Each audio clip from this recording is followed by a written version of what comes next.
A camping trip with friends. It's almost a rite of passage, isn't it? The warmth of a campfire, sharing stories under the stars. That feeling of total freedom.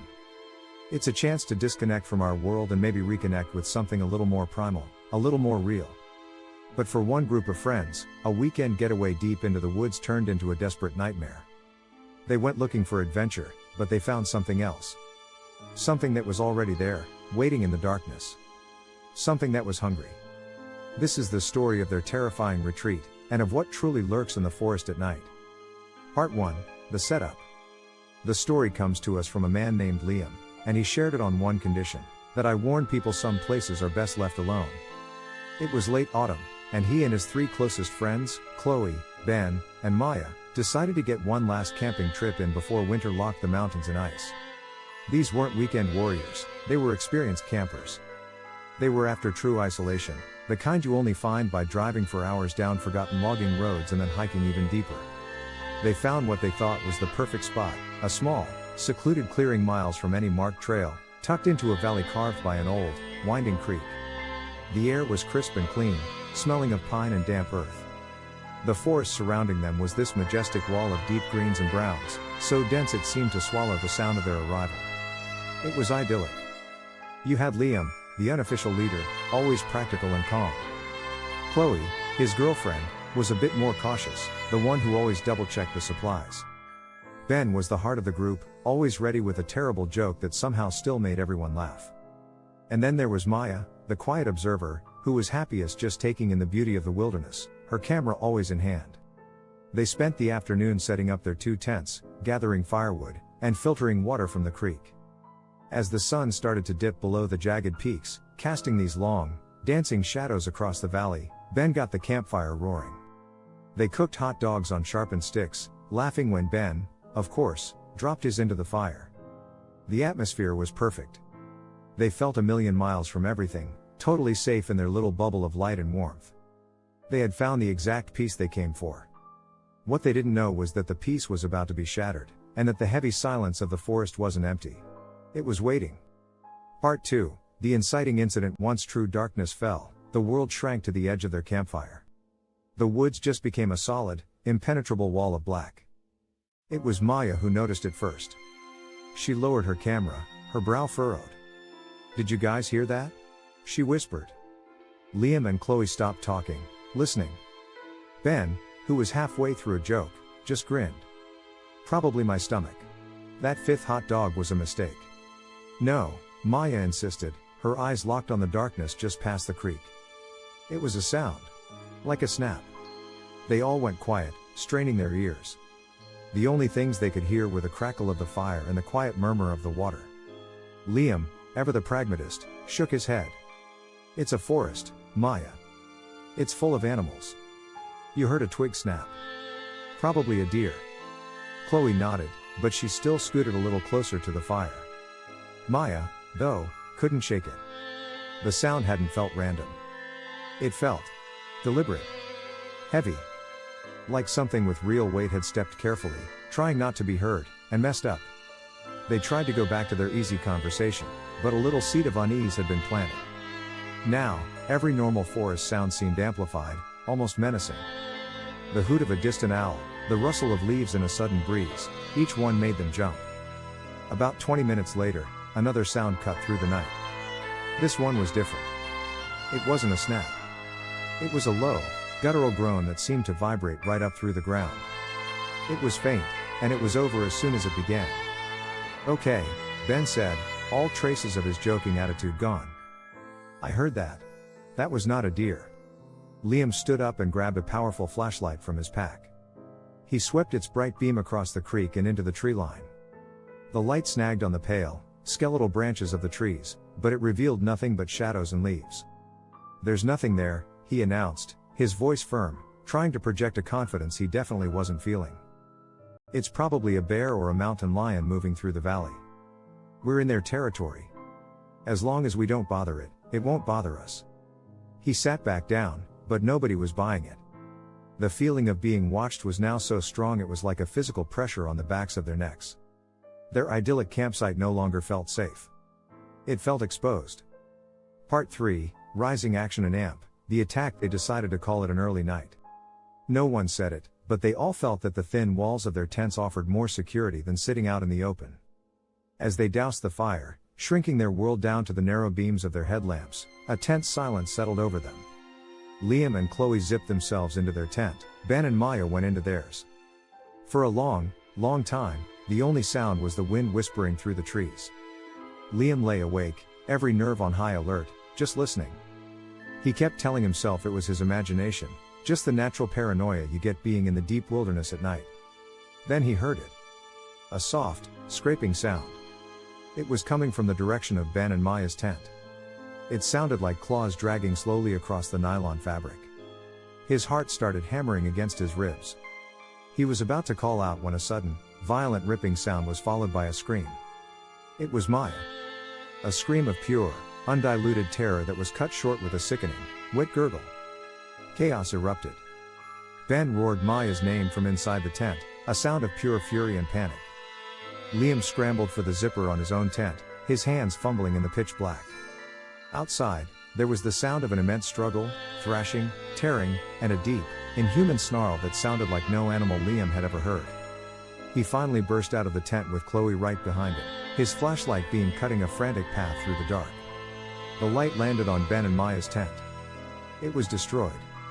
Just ripped open from the side like a giant can opener.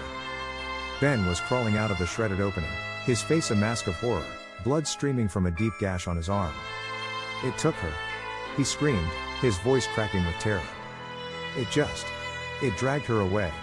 Liam swung the flashlight toward the woods, following the path of destruction. And for a split second, the light caught it. It was huge, a hulking, humanoid shape that was way too big to be a man. Its body was dark, covered in what looked like matted fur or rags, and it was moving with impossible speed, dragging Maya's limp body behind it into the impenetrable black of the forest. And then, it was gone. A guttural shriek echoed back through the trees, a sound of triumph and rage that chilled them to the bone. There was no thought, no plan. Only pure, primal fear.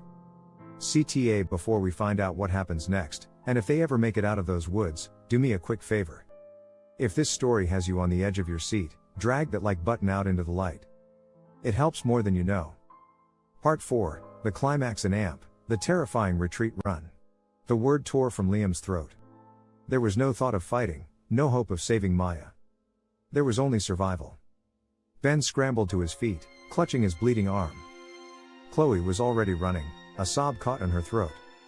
Liam grabbed her hand, and together, the three of them plunged into the darkness, away from the monster and their ruined campsite. They just ran. Blindly. Fueled by adrenaline and sheer terror. They had one flashlight between them, and its beam bounced wildly, creating this dizzying, terrifying strobe effect of trees and roots and darkness. Branches whipped at their faces. Thorns tore at their clothes and skin.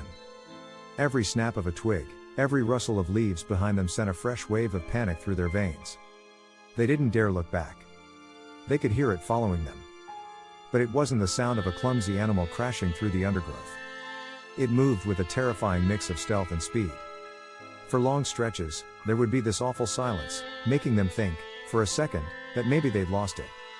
But then they'd hear it again, a heavy, impossibly fast crashing through the brush just behind them, getting closer. It was hunting them. Toying with them. Ben was slowing down, the blood loss from his arm making him weak.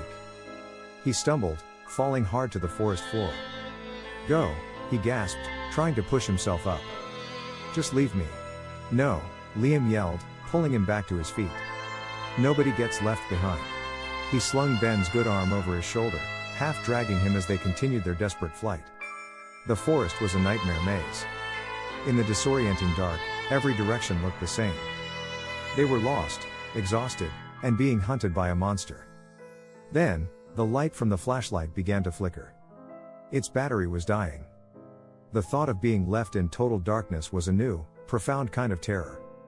They were running on nothing but fear, their lungs burning, their legs screaming. Part 5, Falling Action and Amp, False Safety. Just as the flashlight finally gave out, plunging them into absolute blackness, Chloe tripped and fell forward.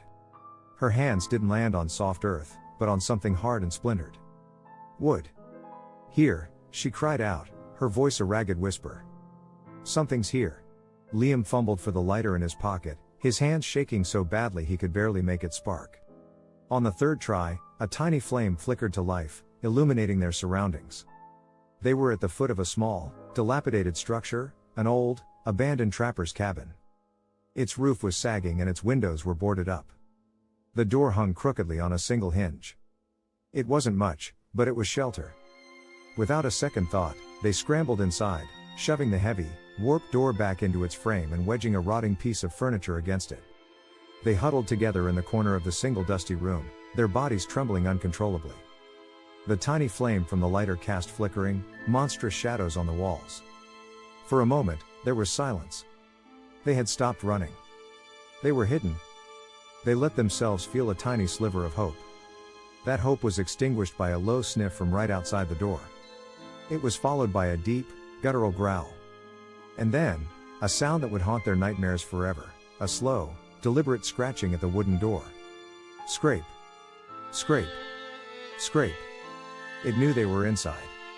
It was circling the cabin, testing its walls, sniffing at the cracks. They held their breath, praying the rotting wood would hold, trapped in a box with a monster just inches away. Part 6, The Resolution and Amp. Conclusion. The scratching went on for what felt like an eternity. It would stop, and in the awful silence that followed, they could hear the heavy, raspy breathing of the creature right outside. Then it would start again, more aggressive this time, accompanied by heavy thuds against the walls as if it were throwing its full weight against the cabin. Chloe cried silently, her face buried in Liam's shoulder. Ben had passed out from blood loss and exhaustion, his breathing shallow. Liam held the lighter until it burned his fingers, expecting the door to splinter and burst inward at any second. But as the absolute blackness outside began to soften into the gray twilight of dawn, the sounds just stopped. Completely. They waited, every muscle tensed, listening for the slightest noise. There was nothing. Just the slow, normal awakening of the forest, the first tentative chirps of birds. They stayed hidden in that cabin for another hour, too terrified to move, until the sun was fully up. With trembling hands, Liam pushed the barricade away and slowly, cautiously, pulled the door open. The clearing outside was empty. There were deep, claw-like gouges in the door and massive, unidentifiable tracks in the mud, but the creature itself was gone. They didn't wait around. Liam helped Ben to his feet, and the three survivors stumbled out of the cabin and ran. They didn't stop running until, hours later, they broke through the tree line and onto a gravel road. They were saved. When the authorities were finally led back to the area, they found the destroyed campsite. They found the bloodstains. They found the large, strange tracks that nobody could identify. But of Maya, there was no trace. She was never seen again. Liam, Chloe, and Ben survived the night, but they left a part of themselves in that forest. They carry the scars, both physical and mental, of what they went through. They don't know what it was that attacked them, some local legend, a cryptid, or something else entirely. They only know that it's still out there, in the deep, dark places of the world, a terrifying reminder of what truly lurks in the forest at night. Outro. Every forest has its secrets, doesn't it? It's easy to write off stories like this as just another campfire tale. But you have to wonder. If you've had a strange, dark, or mysterious encounter out in the wilderness, I invite you to share it via the email in the description below. And if you want to hear more stories about the things that hide just beyond the firelight, be sure to subscribe and turn on notifications. Until next time, stay safe out there.